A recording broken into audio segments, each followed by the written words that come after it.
Oh, hell yeah, man. April for me. So, Oh, nice. yeah. So same time frame. Yeah, man. Dude, it was a beast. Medical retirement is not easy. No, it took about almost 2 years from start to finish. Actually, I guess some of that time frame counted as like the injury time frame for myself, and some of it was recovery time while they were trying to figure out whether or not to retire me or keep me in. Yeah, that's always the hard part, the ambivalence of it, not knowing. It's like a big kick in the dick for a lot of guys. And for us here in 7th group, like there's nothing. There's like no mechanism to keep you plugged in within a community. Because once you've started the process, it's like, cool, we need you out of the way.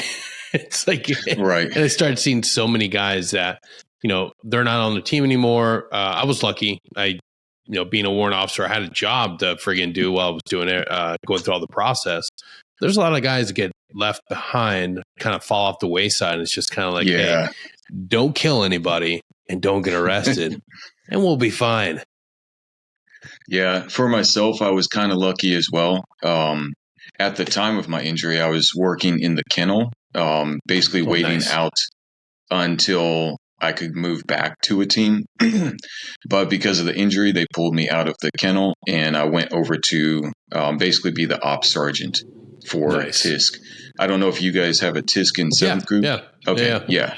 So for some weird, strange reasons, at the time, the kennel fell under TISC.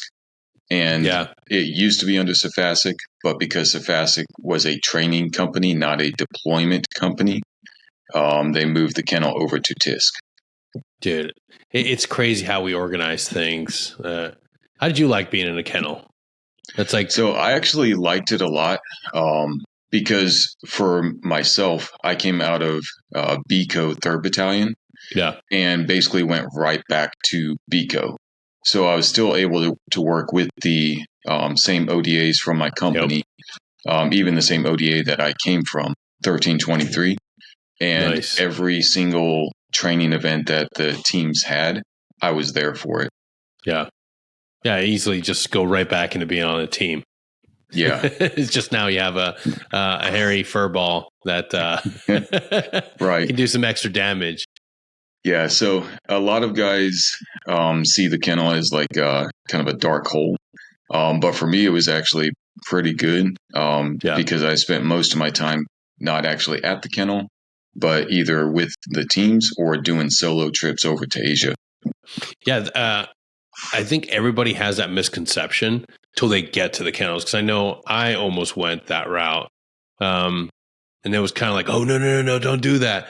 And then all my friends that went there were like, I fucking love it. Like, this is, and you're fucking busy. Guys, if you're listening to this and you've ever had a desire to work with a military working dog and you happen to be a Green Beret, that don't discount it. It's all about what you want to do in your career, which I find it's so shitty when you're getting guidance from like a senior and they don't even want to give you like the objective truth. They want to just go off of rumor mills or what they experienced. It's like, dude, and be able to empower your guys and give them like truth. It's not just your opinion, because every guy that I talked to after that, like, dude, I absolutely loved it. Like, I got tons of reps down south. I loved the job. And dude, you're on a team all the friggin' time. It's like, it's not a downshift per se, because a lot of guys try to like give it that negative connotation. It's like, yeah, well, you're not really going to be on a team. And then come to find out, it's like you're deploying all the freaking time. All the time. And you actually get to see even more than if you're just on one ODA. You get to see all the dynamics in the way the different teams operate. Like, ooh, I don't like that. Or you pick up on some things where it's like, okay, this team is solid, squared away. These are the guys I want to work with. Yeah, absolutely, man. And then when you're ready to go back to a line, you have so much more experience. Yeah, like, you really, truly, and the benefit of it is you kind of get out of all the dumb shit of being on the team. Yeah, because when you do deploy with a dog, like you're responsible for yourself and your dog, and then whatever else you volunteer for to make yourself busy or useful. Yeah. But you don't have all the nuances that go with being the Charlie on the team, the Bravo on the team, the Echo, and everything else that is involved. And for myself, I actually had a kind of a soft introduction to the kennels. So it was something I already knew I wanted to go into after my team time was over, because going into the 2018 deployment in Afghanistan, the kennel had no available handlers or K9 teams to support our company.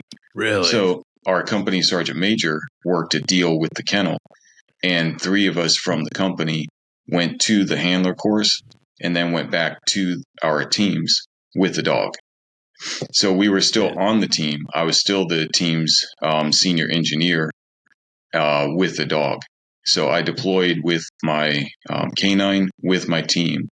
And then after that deployment, my team time was over, and I volunteered pretty much at the end of deployment to go over to the kennel. Yeah. I didn't want to move back to Fayetteville. Nobody does. And if they do, they're lying. Dude, I was going to ask you about that, because on my 2019-2020 trip, we had a lot of first group guys that came in. So I was wanting to see if you're a part of that crew. But man, that is a lot of work. You're still a Charlie on the team. Now you have a dog to take care of. It was a busy trip, especially it made things interesting and sometimes not necessarily ideal if you're the one who's, say, breaching into a compound. Yeah. But you have a dog on your hip that you have to deal with, and not try to freak out the dog with all that overpressure from blowing up a wall or something. Yeah. Dude, that's something that nobody thinks about. Truly, like on like scientific level, really thinks about the effects of overpressure on all of us. Like just training alone, that's where a majority of the issues comes from. And then that also have to worry about that for a dog. Yep. Yeah, I know a lot of guys who didn't deal with it for themselves. Yeah. So they're still dealing with the residual effects of that to this day. And even my dog, I actually still have her. She retired after that trip. No way. And so I adopted her, and now she lives with me and my family here on the homestead. And the reason that she retired, she did 2 trips to Afghanistan. And on the first trip, she got rotor wash inside of her ears. And so the vet, he was basically, I think, a National Guard or reservist. I wasn't on this trip with her. Mm-hmm. But when he was removing the debris, he basically punctured both eardrums, and she healed up from it. But even now, to this day, she has sensitivity in both ears. Yeah. So being around gunfire, loud explosions, it caused pain and discomfort for her. And so we ended up retiring her as a result of that after that second trip. Nice. Dude, that's gotta be a great feeling to have your companion from combat at home with you. Yeah. She's enjoying it. Now she's a full-time couch dog. And we have 3 dogs, but of the 3, she's the only one that is actually allowed full-time in the house. Nice. Well earned. Well, Dan Major, aka Direct Action Dad, welcome to your episode, sir, of Secure Now Podcast. Always, I'm your host, Danny Caballero, and today we're gonna, break it down, man. Your story from start to finish. I always love having Green Berets on the show. Obviously, the brotherhood, the regiment we serve, we still are a part of that. We still give back, and we give back by our shared experience. As we were talking a little bit earlier ago, the medical retirement process is not easy. It's not for the faint of heart. It's very frustrating. It is painful. And on so many levels, like we can dig into this on so many levels. But one of the things I want to ask you and dive deep into is finding your purpose, reinventing yourself. We all have to. But when we are faced with the reality that, like, hey, I can no longer be the Green Beret. I can no longer be the person that I thought I was meant to be for the rest of my life. How do we put that body back together? How do we put that mind back together? And how do we find a new course of action to like dedicate ourselves to? So Dan, please take it away. All right. Well, to go back to the beginning, I wasn't always a Green Beret. Initially, I joined the Army as a field artillery 13 Bravo gun bunny. And part of the reason for that was coming into the Army, I was already married, already had one kid, a newborn. And basically, my wife was concerned about me being on the front lines in, say, like Ranger Regiment or even infantry. So in my mind, I was like, well, artillery is still combat arms. I'll get to shoot a big gun, but I'll be back on a fob, safe away from the danger, relatively, so that she won't have to worry as much. And then I go to a battalion in the 101st Airborne Division, deploy immediately within the first 2-3 months of getting there to one of the top 4 most dangerous places in Afghanistan at the time for an infantry mission. Yep. So I ended up on the front lines with a unit that wasn't trained to be on the front lines. And that was a long 12 months in Afghanistan. Dude. So what year was that? So that was 2010 through 11. Oh, shit. Yeah. And that was the time when pretty much the entire division for the 101st deployed to Afghanistan. Yeah. So all 4 brigades, combat brigades, and all 4 of the artillery battalions from the 101st were deployed. Of the 4 artillery battalions, mine was the only one that got the infantry mission, which I don't regret that. There was a lot of interesting things that happened on that trip, and it kind of opened up my eyes to things that maybe I wanted to pursue, but not necessarily doing it with people that were trained to do it or sometimes the best decision makers. Yeah, bingo. And I think that era of young soldiers had a lot of the same experiences, because I found myself having the same come to Jesus situations that were like, hey, these individuals don't really know what they're doing. Ultimately, like I see Green Berets and the way they're training and the way they're led, and there's a lot different than this. Like, and when you have a catastrophic like loss of confidence and faith and trust in your senior officials, your immediate leadership, you're like, okay, the veil comes off and you realize that first sergeant doesn't know what he's doing. That PL doesn't know what he's doing. Holy shit. Like I can only count and rely on the platoon sergeant, the squad leader. And it's like, okay, there's got to be a better way of doing this. Yeah. And we were fortunate that our first line leaders were solid. Like we had really good NCOs. It's once you went above the NCOs that we ran into issues. Yeah. And even our first sergeants generally were solid. Like our battalion sergeant major basically fired one of the first sergeants because this first sergeant, his cop came under attack. He was working out at the time. And instead of taking 15 minutes to get into proper attire for the Army, he throws on his kit, gets up on the wall, and he returns fire with his guys. There was a reporter there at the time who took a picture of him, and it ended up on the front page of the Army Times. Army Times basically was putting it out there as like promoting the troops, and they thought it was an awesome action shot. But then it filtered back down through command, and he ended up getting fired because he was in PT shorts and a t-shirt with his kit on. Yeah, so, like a real soldier would do. Yeah, like any one of us. Like someone who's taking care of business. Hang on, guys. And this is the same CSM. The same CSM who, like, no one respected this guy. Yeah. He ended up getting put out of the Army as a private, but because he was not court-martialed, he retained his highest level of rank earned for his retirement. Shit, yeah. But at one point, he pulled 2 guys down off of a wall during a firefight at a different cop and told him to go do a police call because he saw trash on the ground.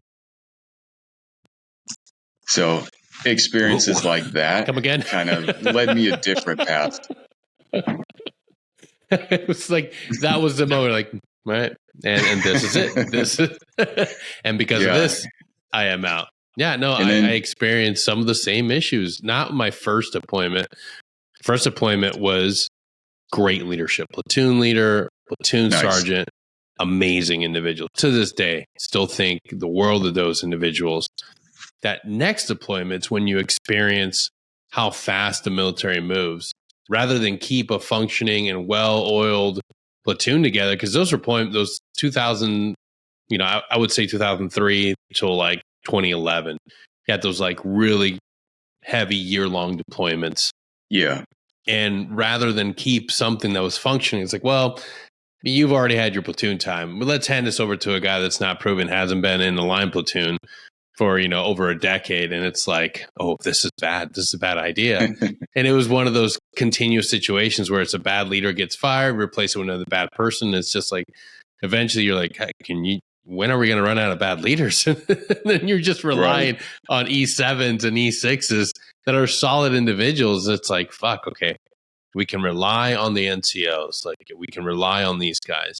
Eventually, luckily, you do get another officer that is, understanding, is smart, is a critical thinker. But still, by that point, it's like the veil's been lifted. As a young kid in the military, you go in thinking, oh, these guys are solid. They all know what they're doing. Then you realize, oh, we're all just human beings, and we're all trying to figure this out as best as we can. And some of us aren't equipped to do that. And it's just crazy. Unfortunately. Yeah.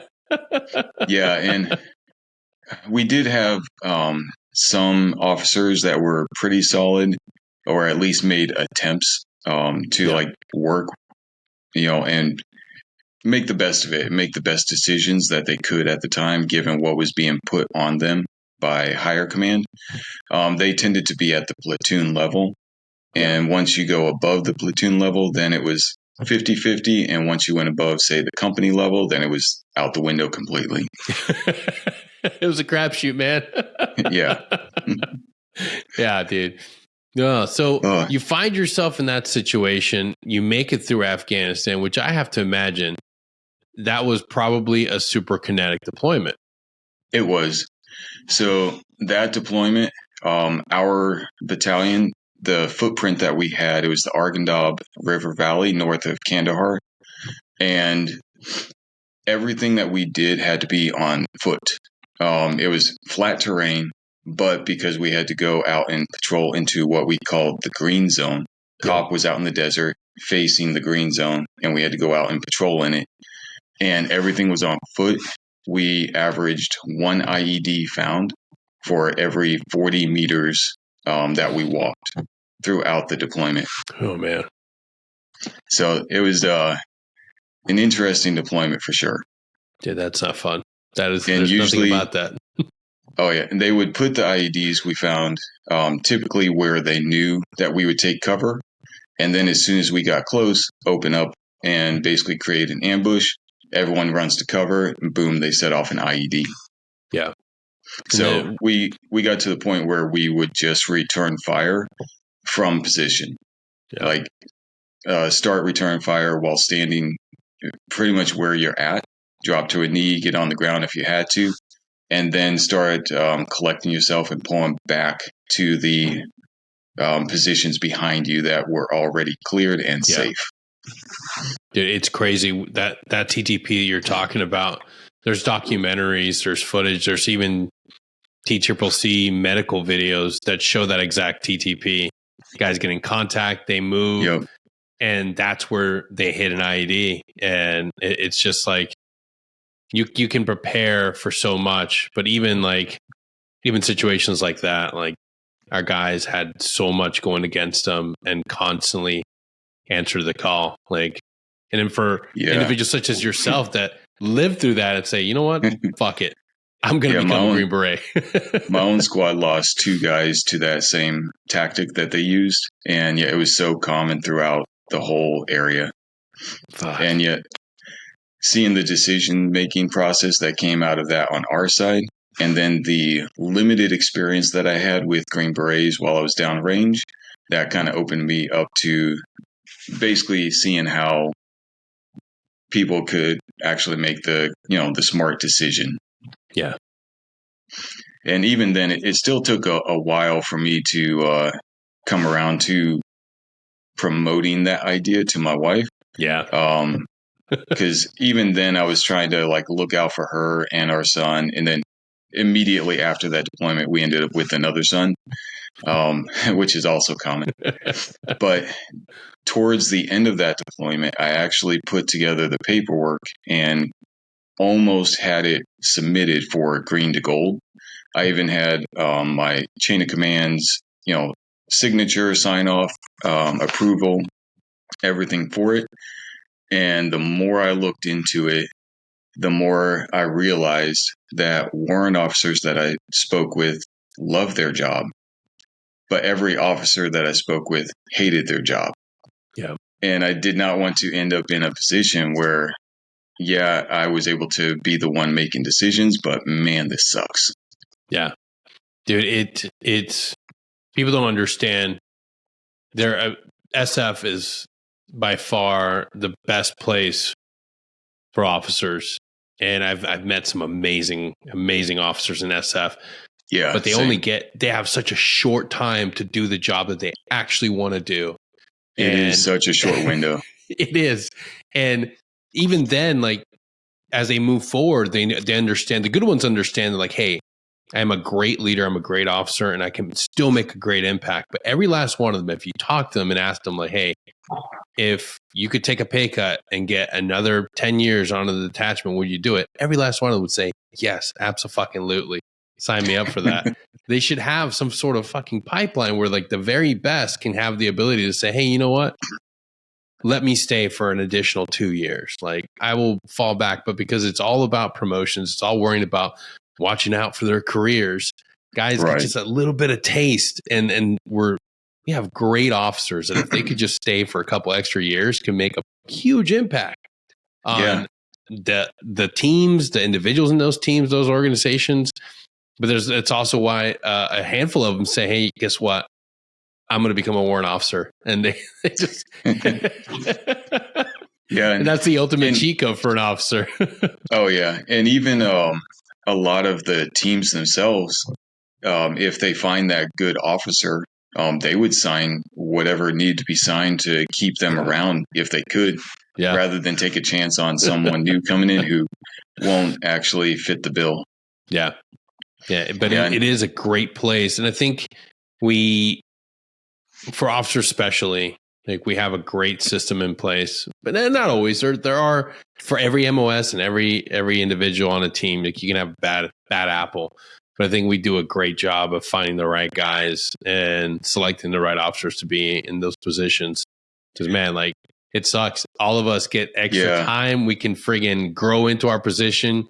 I've had teammates that their first couple years are rough. They're learning how to do this impossible job. Then before you know and they still have time to figure it out. Yes. And a captain can't. He's got to kick in that door and be fucking great from day one. Right. Or close to great. Yeah. And even young guys who are like looking at college or going the officer route, I'll ask them what their goal is for what they want to get out of the military. If they want to be, more of the, I guess, the civilian equivalent would be corporate, white collar versus blue collar. Yeah. If you want to be the guy who's like kicking in the door, getting work done, staying on the team for extended periods of time, enlisted is the way to go. If you want that experience of being on the team, but then you're ready to move on to newer, bigger things after your team time's over, officer might be a route for you. I still think that they're going to end up missing that team time once their 2 years is up. Yeah. Because by the time you hit 2 years for a captain, like they have just figured out how to actually be an ODA leader. Yeah. Dead on. Absolutely. And then it's very bittersweet when you have a really good one. It's just like, fuck. Yeah. Yeah, I've seen some really good ones that I was sorry that it was time for them to leave the company. Yeah. Yeah. That's why it's very crucial to like, remember when you have a good one, don't just bash their balls all the time. Appreciate them. Yeah. And look out for them and take care of them if you have a good one. Absolutely. Same with team sergeants, man. Yeah. Man, there's a lot to be said about the team sergeant. That's the guy that ultimately is in charge. And we're very lucky in SF where the teams are led and the success of that team is on that NCO, the team daddy, a lot of responsibility. So if you're out there listening, take care of your old busted E8. He has a lot of stress on his shoulders. That's what a lot of people outside of the organization don't quite understand. Yeah. And anyone else who's in a different military setting doesn't understand it either. Because, you do have your team captain, but the team sergeant is the team daddy, and it's his team. Yeah. Anything that happens with that team is because he said it's okay. Absolutely. Ultimately, the captain and the warrant officer, we're there. It's a triad. It's 3 people, but that team sergeant runs it, man. Like, he has the captain sells, warrant officer strategizes and ensures the budgeting is good and has the resources for the detachment. The team sergeant has to fly that ship and get and sell it. And that's why he has to be that rock star. Unsung heroes, in my opinion. Like, it takes a lot, like, to put a guy through that career to go through, and everybody's broken, everybody's hurt, everybody's in pain, everybody's taking multiple shots at Toradol and holding shit together. Oh yeah, I know so many guys who would take a shot at Toradol before going out on mission. That was me. And then after they get back from mission. Yeah, dude, it was, oh my God. 6 months of that will destroy your fucking body. Yeah. For me, my back is not as broken as some guys. I have the typical aches and pains in the back. Yeah. But downrange, I took a shot in the shoulder. I don't remember what the stuff is that they put into my shoulder, but it basically lubed it up so that the pain went away and I was able to function and operate for about 6 months. Yeah. And then after the 6 months was over, it started really kicking in. Yeah. And that's when I found out that I had actually torn my labrum. Dude, it's one of the most common injuries in our demographic, our group of dudes. It's forget the name of the fluid, but it's artificial lubricant. Used to get it in my knees, but thank you, VA. The moment you retire, it gets a lot harder to get on that wait list to get back in there. Oh yeah.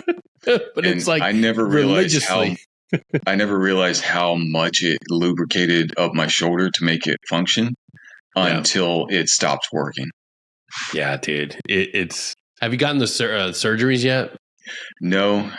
They gave me the option, but my labrum was a 50% tear. I also have a 50% rotator cuff tear in the same shoulder. But because both were 50%, they gave me the option to do physical therapy instead of surgery. And one of the guys I was working with at the time, he had torn both labrums and did surgery on both of his shoulders. And he told me that his shoulders are worse after the surgeries than they were before. So that didn't really sell the surgery option to me. So I was like, well, I'll do physical therapy instead. Yeah. And for the most part, it's worked out better. My shoulder isn't 100%, but I would say it's pretty close to 90. Nice. Dude, yeah, great call on that. I was a dumbass. I heard I went ahead with both my surgeries on my feet after even hearing the failures and the very low expectation for success. I was like, modern science, I'll roll it. Let's do it. No. So, well, good job, man. Oh, yeah. Yeah. There's so many guys who will opt for the quick surgery. Yeah. As opposed to a lengthy physical therapy, but then they still have to do physical therapy for the surgery. Yeah. Well, it's that mindset. I'm guilty of it. I I didn't want to sit with the discomfort of pain, and I viewed surgery as the end all be all. It would do it. Like modern medicine, Western medicine, it's the only way. Of course, cutting me open means success. And it's looking back, it was just, I was ignorant, I was angry, I was frustrated, and I was willing to roll the dice. It's just, but you know what? Hey, that's life. I'm not bitter anymore about it. I made a bad call and I'm living with it. And yeah, you know what? Like pain's pain, man. Like I live with it and it's not going to be the end of my life. Like, hey, I was young and made a really rash decision. So I definitely now value any other alternative to surgery first. Do everything you can. Yeah. Not enough people are willing to talk about that. Like that's a smart call on your behalf to be willing to say, hey, you know what, let's maybe not work out with 300-pound weights and maybe do some real rehabilitation. Yeah. And even doing workouts like, say, an overhead press, I can notice the difference. Even though I'm right-handed, I do everything with my right hand. My left hand is basically useless. But I can notice the difference in strength between my right side and my left side, with my left side now being the stronger side, even though it's less coordinated than my right side. But I still always recommend to guys, look into alternative means to like recover and get back to as close as you can to 100% without doing the surgery route. Surgery, I think, has its use and its place. Like one guy from the kennel, he basically fully separated his upper leg from his lower leg while everything's still being attached. But like everything that connects in between the knee, between lower and upper, kind of just separated on him. So something like that, I think surgery might be warranted. Yeah. But if there's any option to do therapy,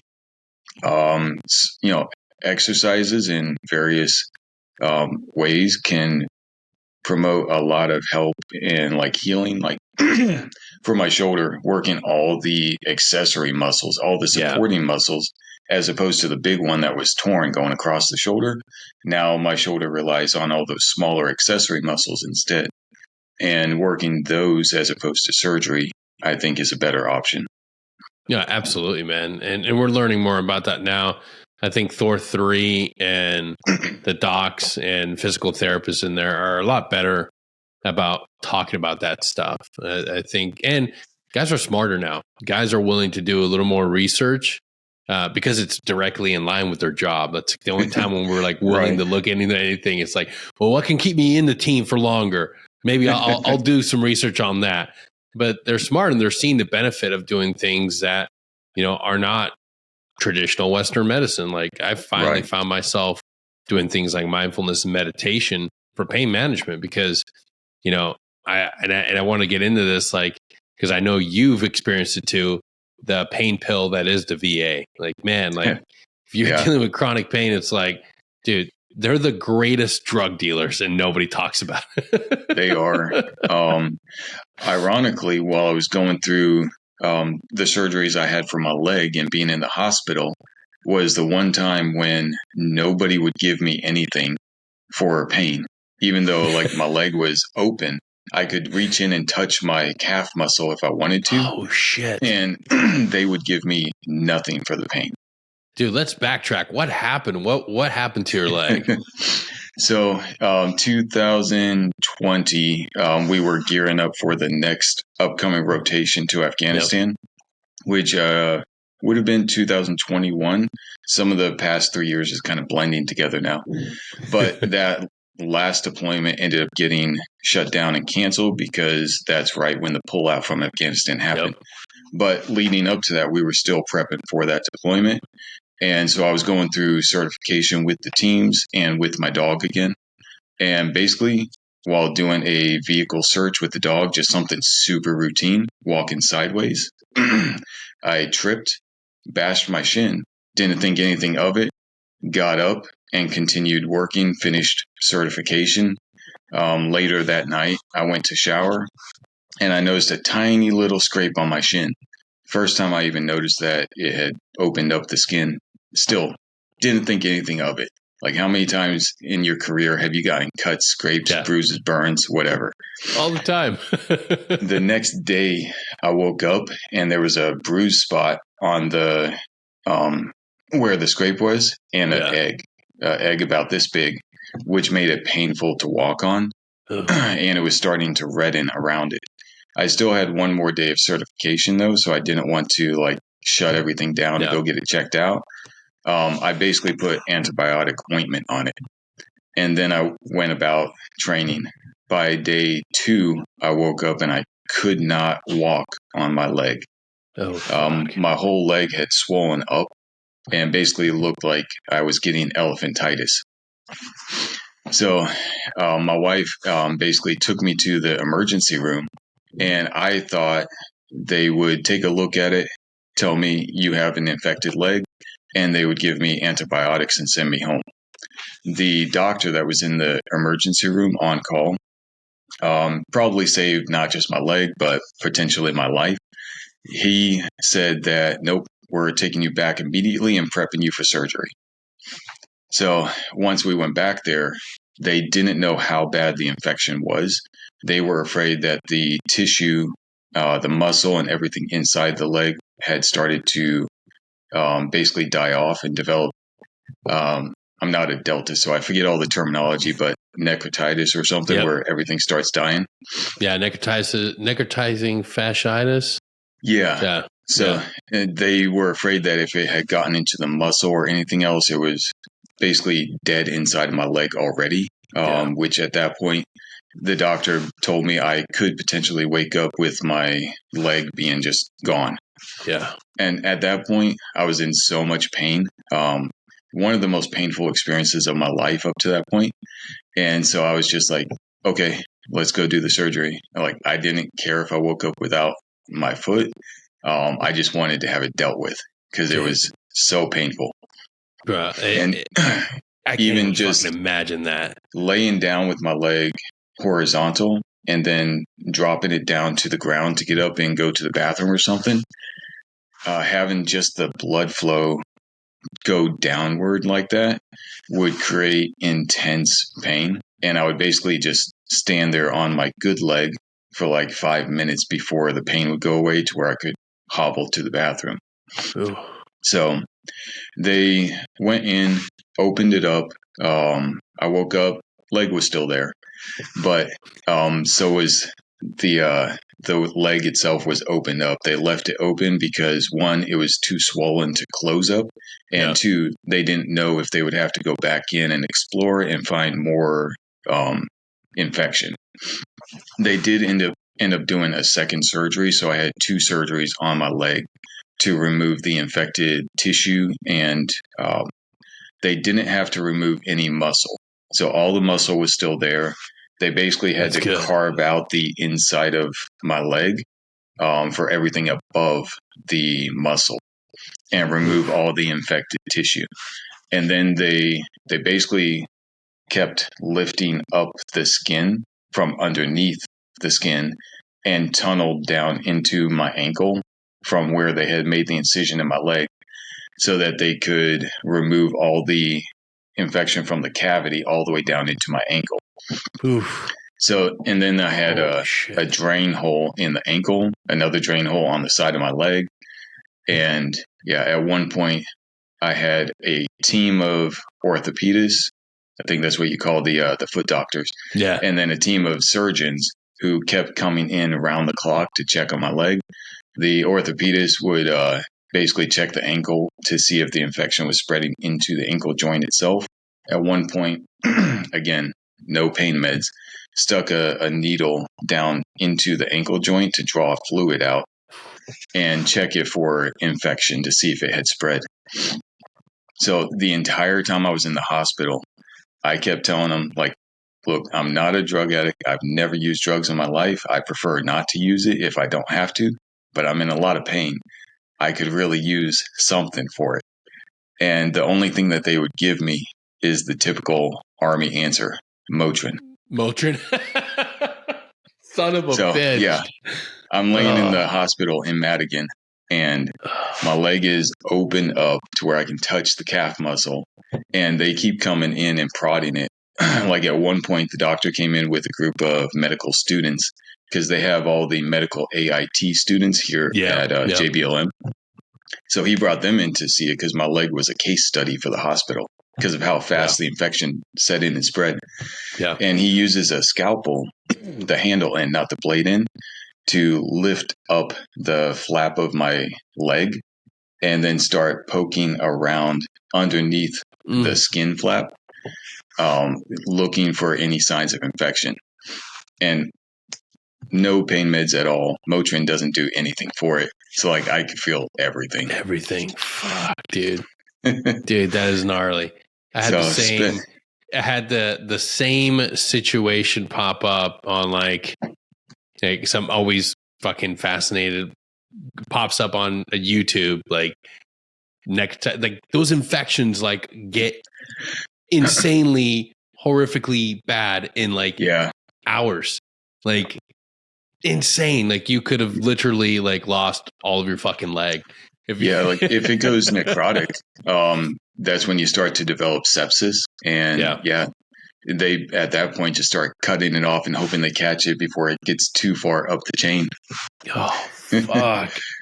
Dude. Yeah, I spent a week in the hospital hooked up to half a dozen IVs at a time. They wouldn't give me any actual liquids. Everything I got for hydration for that whole week was through an IV, which was horrible. Usually like guys will take an IV because they're feeling dehydrated and it's basically just a quick shot to feel good again. A whole week of it, I would wake up at night in a cold sweat, but the sweat was not sweat. It was like slimy, like the IV fluid and whatever they were pumping through was coming out through my pores. And they, because of how many times they kept jabbing my arms and my hands and everything for needles and whatever they were pumping into me, the veins themselves like hardened, like calcified. And it was them trying to poke a needle through my vein was very similar to trying to get a needle through a goat's vein during training for medical for us. Every time they hit the vein would just roll over. Yeah. And these doctors and nurses were not prepared for that. A Delta probably would have done a better job on it. I was just about to ask, did any of your Deltas show up to kind of like just be there to like do some of their own studying? Oh no. At this time I was already in the kennel at this point, so I didn't have a team Delta to come check on me, unfortunately. I would have preferred that though. Dude. Yeah, they brought in a lady with a sonogram to basically scan my arm for a deeper vein inside of the muscle so that she could then go through the muscle into the vein that was deeper in the muscle and get the IV in. Damn. Yeah, it was a fun experience.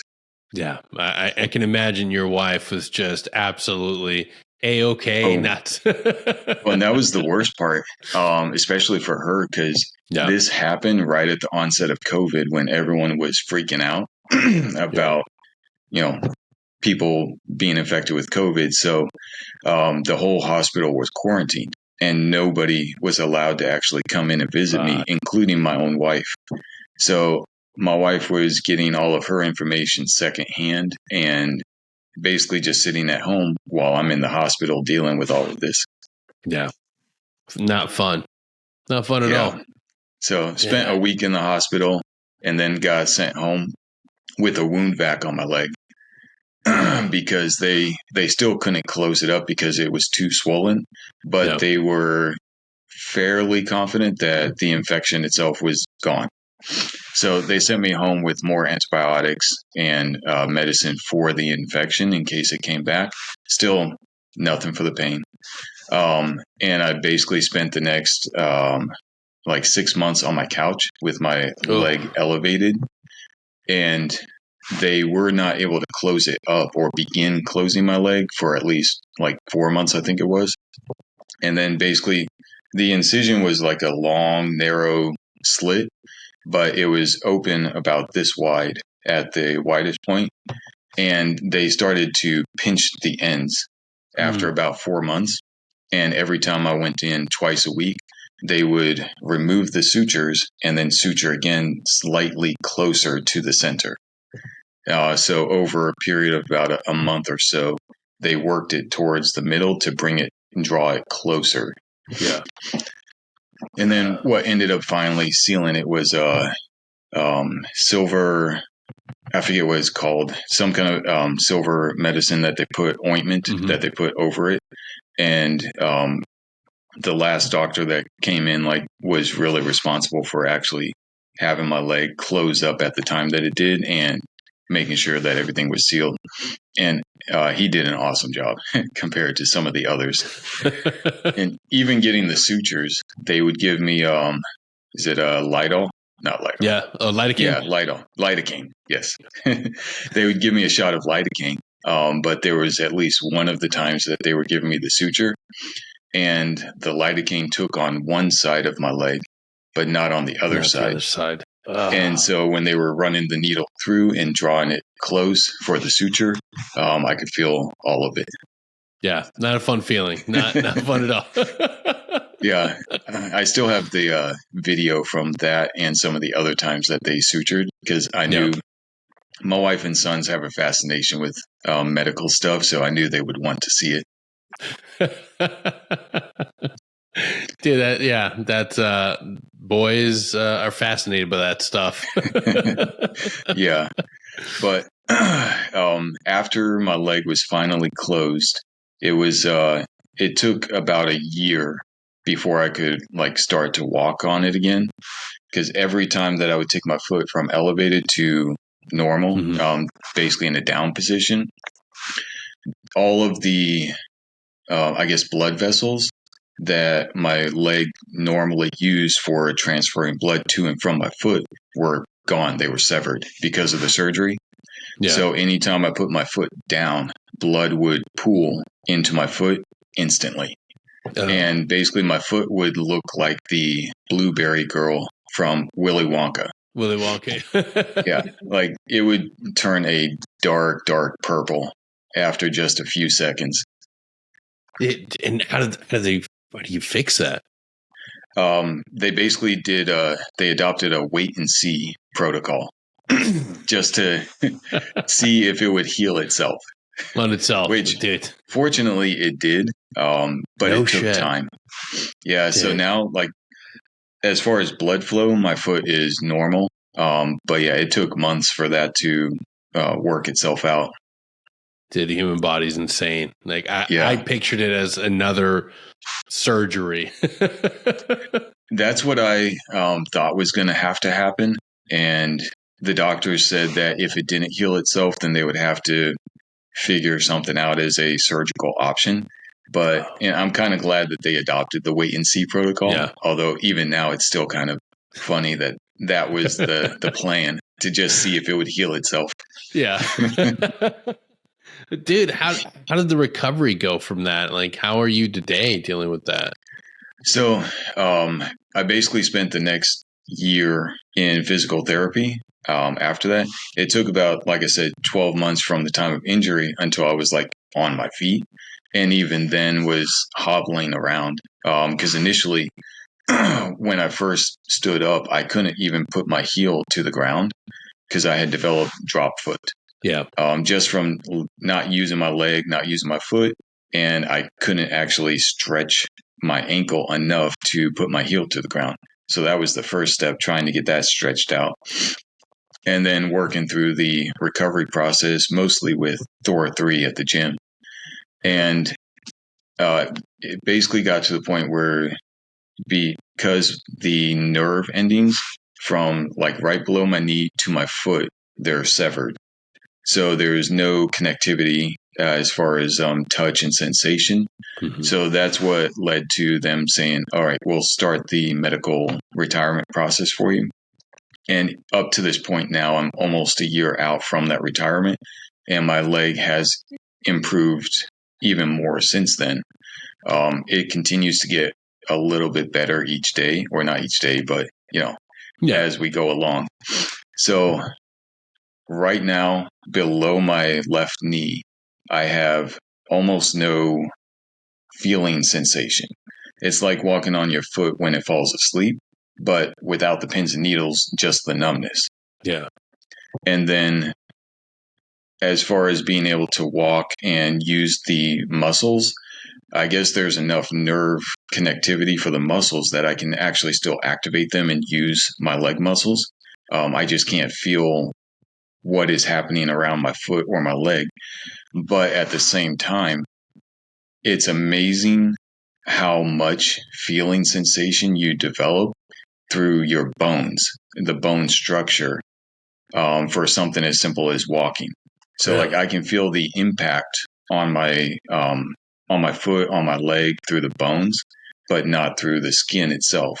And so that has actually helped me to develop, walking again and being able to feel like when my foot hits the ground, I can't feel it through the skin, but I can feel the impact on the bone because it's more sensitive now. Yeah. Dude, that's insane. Like your body figured, like you pretty much figured out how to do it. Like just intuitively through trial and error. The human body can develop workarounds. Yeah, dude. So that's all that goes into like all of our issues, whether it's TBI, well, to an extent, is like there's a lot of shit that just doesn't work after so many years of doing this job. But it's just like we're the professionals to figure it out, and our bodies do the same thing. Yeah, all that nerve damage is still there, but the fact that the body can make the workarounds has allowed my leg to develop basically more of a normal function. Not quite the same as it was before, but for the most part, like I can get around fairly easy. Even starting to begin to try and work on running a bit, but it's an awkward gait for sure. Yeah, it's one of those things that we get told that we're never going to do certain things or we can't do certain things, but man, where there's a will, there's a way. Like just talking to and just starting this, this project, reaching out, communicating, engaging with individuals just like you, just like me, that have gone through some pretty hectic shit. And professionals will say, hey, you can't do this or you won't be able to do that. It's like, dude, you thought I wasn't going to be able to walk. Now I'm walking. Now, what can I do? Maybe I can push the envelope. Maybe I can run.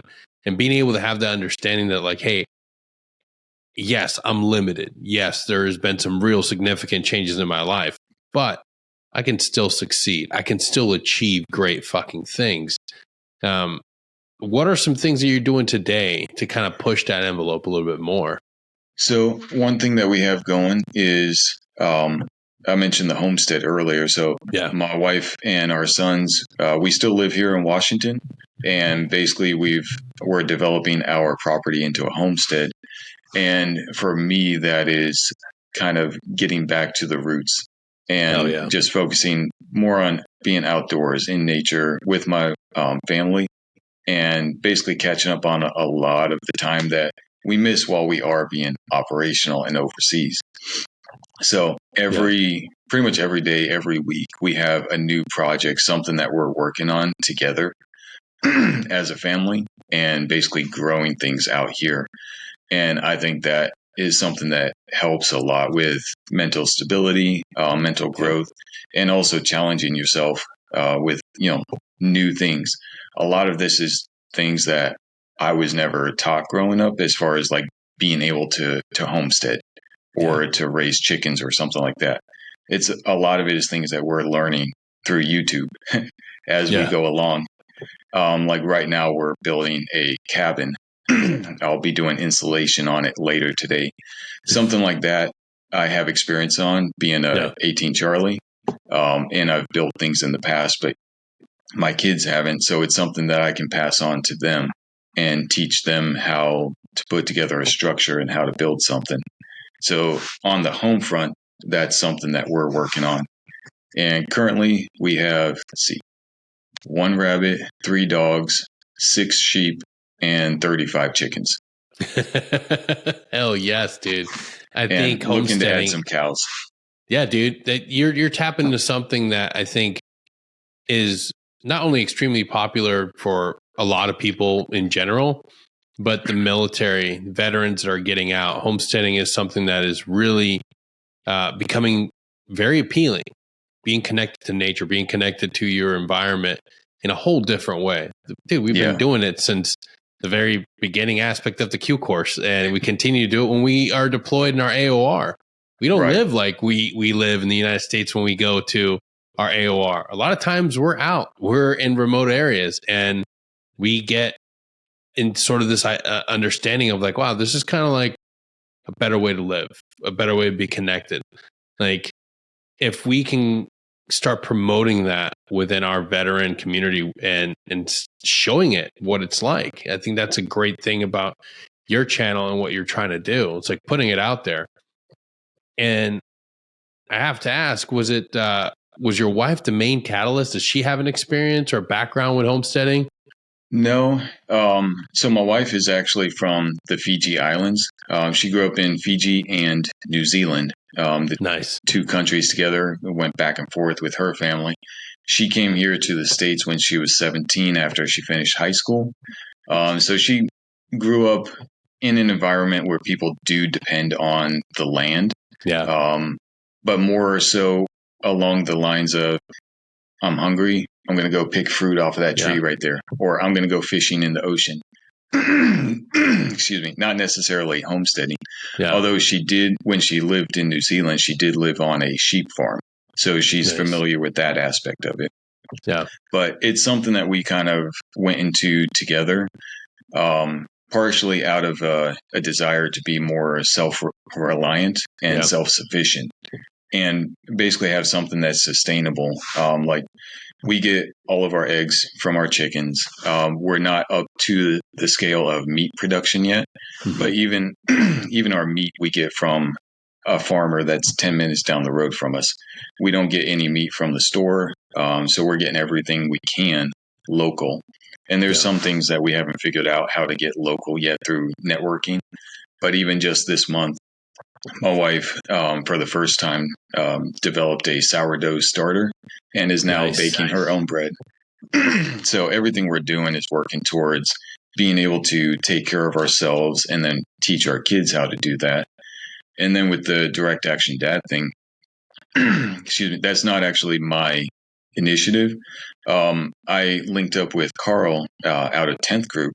I don't know if you have met him yet. So he has the actual Direct Action Dad page, and then mine is Direct Action Dad _ PNW Pacific Northwest. Yeah. So I got linked up with him and basically just started this page over here for the Pacific Northwest.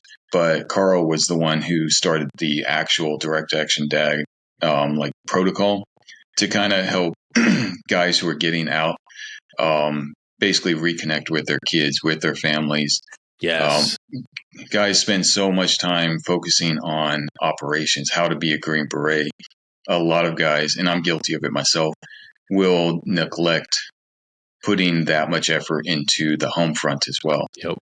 So the Direct Action Dad thing that Carl is working on, and that I'm kind of helping with my page as well, is basically trying to help guys see that and basically realize that you can get fulfillment and purpose right at home by taking care of your kids, taking care of the family, teaching the kids all your skills that you have developed over the years, and basically passing it on to the next generation, bring them up to be better than you are currently. Dude, absolutely. That's the one thing that we all neglect. Our families, whether you're just married. I mean, it used to be a common joke, like you're not a real Green Beret until you have, 2 divorces, a Harley, and a DUI. And, like, I fell victim to that. I bought that whole thing. I've had a divorce. I've neglected the idea of the importance of starting a family. And a lot of people fall victim to that mentality of, having kids is not important. Being an actual husband isn't important. But in reality, as men, those are the two most important things we can do. Yeah. Be a loving, productive, providing husband and bring healthy, well adjusted, intelligent, critical thinking kids into this world. And that should be the actual thing that we're striving for, having that family. And when we have Green Berets that are willing to champion that, that sends a huge message to the rest of the culture, the rest of our American people, because you think of the most unpopular idea right now is to be a father figure, to have kids. And that's fucking crazy. We promote everything else, but we don't talk about like what it means. And when we do see a father figure in a setting, in a TV show, they always make the father figure an idiot, right? They always make that's going back decades. Like, I don't know how much old TV you watch, but even going back to the Honeymooners in black and white days, the Honeymooners might have been one of the original to show the dynamic between the husband and wife, and the husband was basically a buffoon. Yeah. And then, like, he was this big, sloppy, fat guy. The wife was younger, thinner, prettier.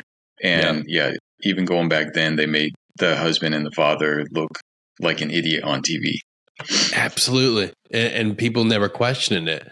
And now, like, we see and we've been seeing this shift forever. Saying that parents and dad, or specifically dads, aren't important in a household.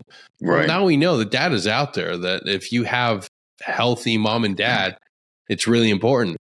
But the data also shows that if you don't have a father figure, if you don't have somebody in the home to be that positive male role model, your chances of being, an individual that falls victim to violence and drugs and addiction are through the roof. And we need to promote that and see that and put it out there. And social media now it is a horrible thing, but it can also be used for good when you put that strong, positive male role model out there with his kids, with his wives, and say like, hey, this is the priority. This is what we should be championing. Right. Like, we survived the GWOT. Now we get to pour into our kids and our wives, man. It's like, I have to commend you and everybody that's doing that, because we need to see that. And guys need to know that they can do that while they're still in too. That's the crazy part. We tend to think that, like, oh, it has to be a reckoning that occurs after the fact. Hell no. There are Green Berets, Rangers, SEALs that are out there doing it right now. We just need to champion that. But it doesn't look as cool as going out to the bars and acting a fool. Right. Yeah. And even if, say, a Green Beret or someone in SOF is a good dad, there's still the times that you're away from home and you don't have. Guys have a hard time, I think, reconnecting to make up for that time when they are away, where they feel guilty because they were gone for 6 months and now they're back, and having that uncertainty of how to, like, integrate with their own family and find their role as far as being, father, husband, the leader in the household itself. And my own history, like, I don't have. Fortunately, I don't have the multiple divorces and marriages that most guys end up finding themselves in. That's good. I'm actually next week. Well, actually this month I had my 19th anniversary on the 14th. No way, dude. Yeah.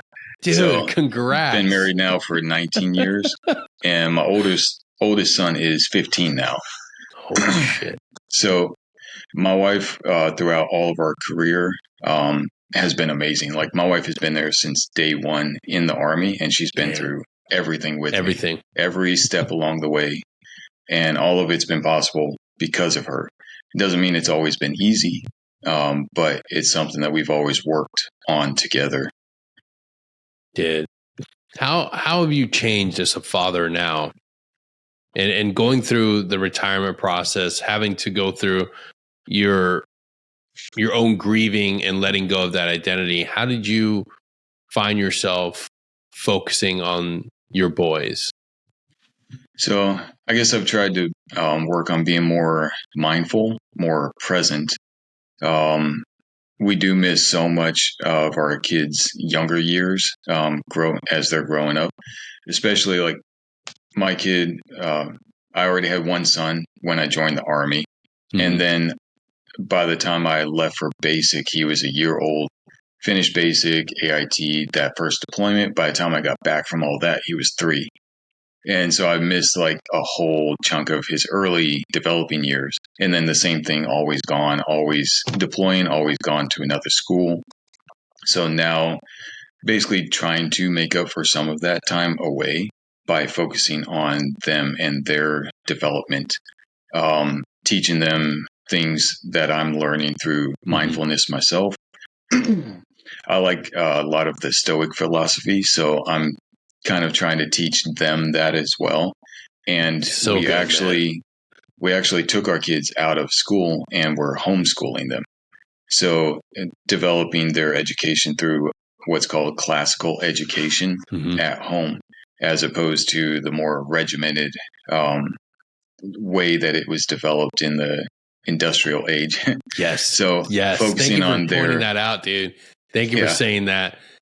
You're one of the few people that have called that out. Like we've been put through a system that was developed to benefit industries. Yes. Not the individual, dude. Like everything about it, like sit here, face that direction, no windows in the classrooms, even having the bells that sound in between the classrooms is like factory settings. Factory workers back in the day, they have the bell that would sound, oh, it's break time, it's lunchtime, time to go home. Everything was developed to basically develop factory workers. Yeah. And there was even school tracks. Kids that showed aptitude for certain things were pushed this way. Like I never took chemistry. I never had higher end level classes, but damn sure was funneled towards shop, advanced woodworking, advanced metals. Like, and then I'm looking at the rest of the kids that I grew up with and seeing where they're at in life. And it's like, oh shit. Like, and then you read and understand that like, yeah, this is a real thing. Like they had, if you were one of those kids were like, hey, you're going to be a factory worker. Let's get you in woodworking. It's like, Jesus fucking Christ. I never had a shot. I never had a shot in life unless I took this opportunity to go in the military. Right. And a lot of times the way education works, it's without factoring in aptitude or even it's not necessarily always about interest, but it does play a factor. I think that education should be individualized rather than in a group setting where it's just like mass production. Yeah. Yeah. And so working on that with my kids and even now, I don't know if my kids will actually go to college. It's not something that I'm going to push them towards. I actually see them more developing a trade or my younger son being an entrepreneur. He likes business. He's only 11, but he will involve himself as much as possible in business stuff that my wife and I have going on. My wife is a realtor, so he'll even go to her office and basically be her assistant at the office. So we try to develop the things that the areas that our kids excel in and try to push them towards what they're already good at and help them develop it to be even better.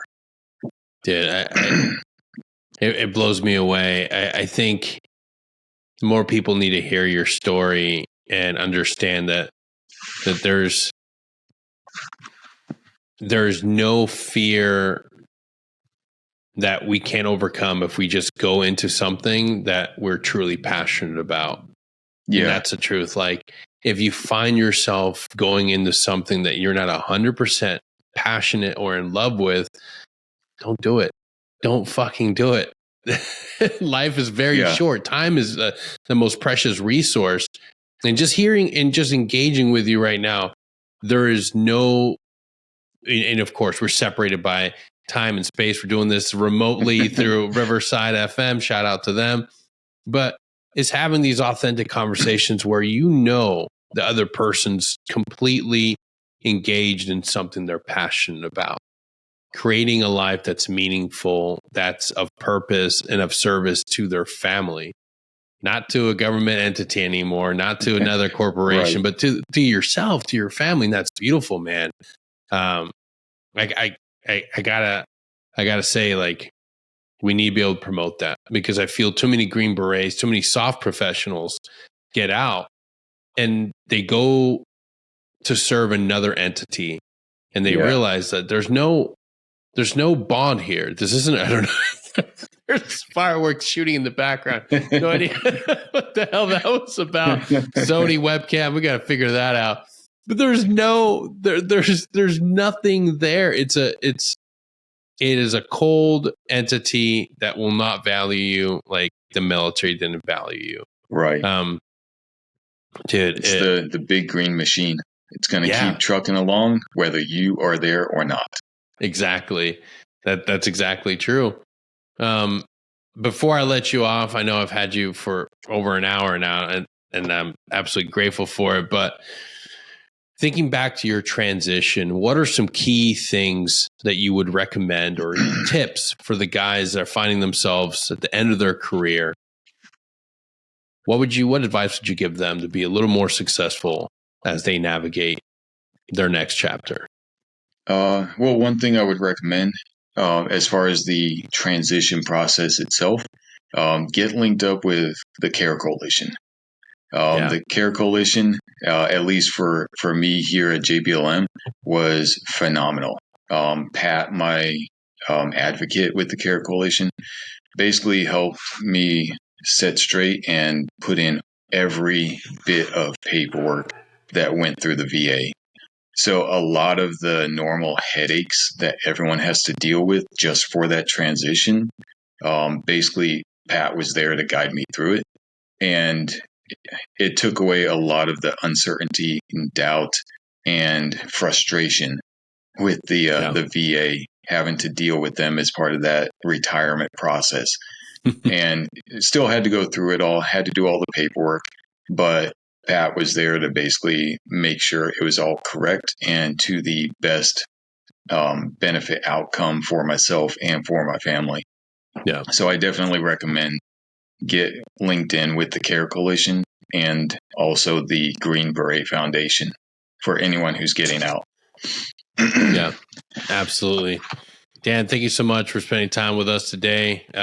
Is there anything you're working on that you want to plug, or any shout outs that you want to get out there? Any websites that you want us to check in on, or your social media handles? The social media handle is directactiondad_PNW for Pacific Northwest. I would also recommend checking out Just Direction Action Dad. That's Carl from 10th Group. And Carl, if you haven't met him, I think would actually be a really good guest for your podcast as well. And he's working on the same type of mindfulness and trying to help other guys who are transitioning. He's also currently in the transition process himself for retirement. So he's still in and working his way towards the outside. Heck yeah. About to be free of the machine as well. Yeah, he's almost there. Dan, thank you so much for joining us today. I can't tell how much I appreciate your time. And we'll see everybody next time. Take care. Thank you.